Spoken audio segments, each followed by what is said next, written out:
Ce serait une grande avancée militaire pour la Chine. Le week-end dernier, les médias officiels chinois ont applaudi le premier atterrissage réussi d'un avion de combat chinois sur le porte-avions Liaoning. Que signifie cette avancée militaire chinoise en regard des tensions autour des territoires disputés ou en regard du mécontentement national croissant?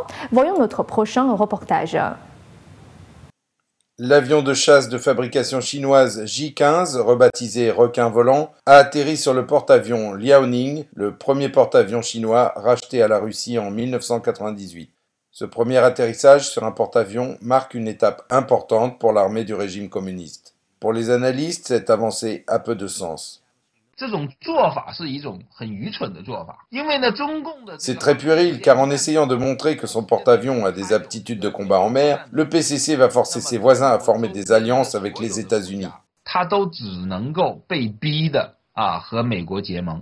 La télévision d'État chinoise CCTV a rapporté cet exercice dimanche, mais on ne sait pas exactement quand l'action a eu lieu. De toute évidence, cet exercice se produit dans une période où le régime chinois est enfermé dans une dispute avec plusieurs pays voisins autour de territoires contestés. Malgré l'atterrissage réussi du J-15, beaucoup pensent que le porte-avions n'est pas prêt au combat. Il n'y a pas de véritable application au combat. Si le porte-avions n'est pas mieux préparé, ce sera une cible facile s'il navigue dans les eaux proches des territoires disputés.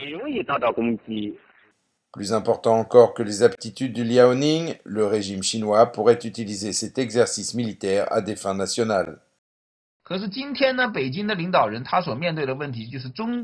Les dirigeants de Pékin font face à la crise et à des conflits domestiques très ciblés. Ils veulent faire autant de publicité que possible autour de cette avancée militaire pour détourner l'attention publique des tensions sociales existantes.